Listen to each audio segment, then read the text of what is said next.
Today I want to talk about the news that we got. The Hyperboost server is going to be soft merging by the 4th of December. So on the 4th of December, what's going to happen is the service of Hyperboost, all these Hyperboost servers are going to not be exclusive to Hyperboost anymore. That means it's going to be similar to all of the normal pool of legacy servers. It's going to be the same thing, same nebula, the same inter-server battles, the same everything is going to be like on the overall pool of the game, right? But everyone thought what would happen would be a merge from those Hyperboost servers into normal servers. And what's actually going to happen is the servers will stay live, and from what I understood, everyone's going to be able to transfer from it to outside and from outside to it, just like any normal servers.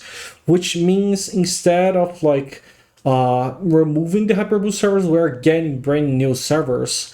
So I want to discuss a little about it and if it's a good thing for the game, because it's one of the things that caught me off guard, because I was definitely expecting a merge.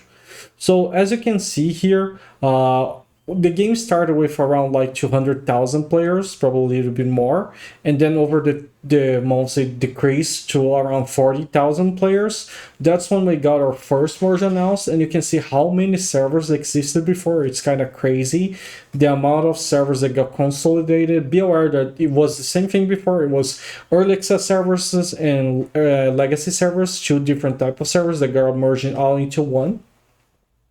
And around this time, we went to around 40,000 players, like I mentioned. And if you compare to nowadays, because it's been already a while, we had lost a lot of players, and we were sitting around 13,000 players peak, and then Hyperboost released and Tier 3 and other things, and we got literally doubled the player base on the first week. So we went to around 28,000 players, but now we're already going back to around 20,000 players.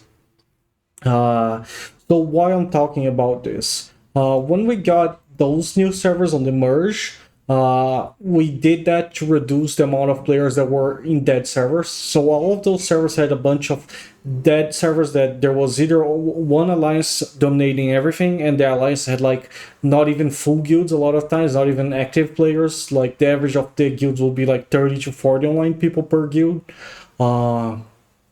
And those servers didn't even had enough players to contest the main Zerg, the main alliance. So those all got merged into those, converged into those servers to keep not only the PvP but the loot distribution alive, right? They keep rares rare, let's say like that.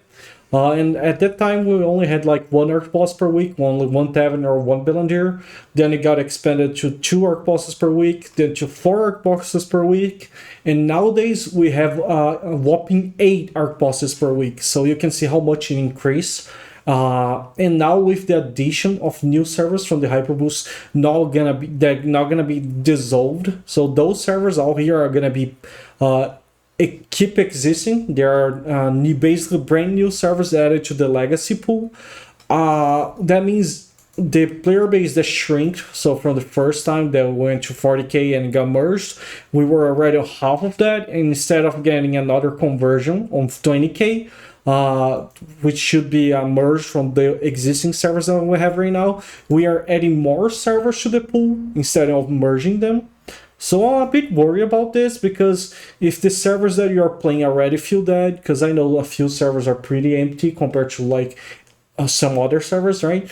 Not doing immersion, instead giving more options for servers, gonna not only increase the amount of Archbosses and loot like that for everyone on the market, but it's also gonna make the player base spread even more. So I actually don't know if that's a good thing or a bad thing. That's why I didn't title this a bad or a good thing. It's just a discussion. I personally think it's bad, because if you're spreading the players, if it makes the game feel more dead, it makes PvP harder to recruit and less relevant because there's less players to contest it. In my opinion, there's too many problems in the game by spreading the player base. Even for the PvE aspect, you're gonna be struggling to find more abyssal burn parties. You're gonna be struggling to find more people to do events and things like that. Overall, even for guilds that are PvE, there's gonna be less players around for you to like build a community. So I legit don't know if that's a good move from them, and that's the reason why I'm making this video. Do you think adding more servers to the pool in the current state of the game, which is half from the first merge, is a good idea? Personally, I think it's not really a good idea, and I think it's gonna make the game feel even more empty. But I would like to hear your thoughts and discussion about it, because I didn't see anyone even commenting about this, and I think it's a pretty big deal to add more servers on the current situation that we have on the game. But yeah, that's about it. Thank you for watching. See ya.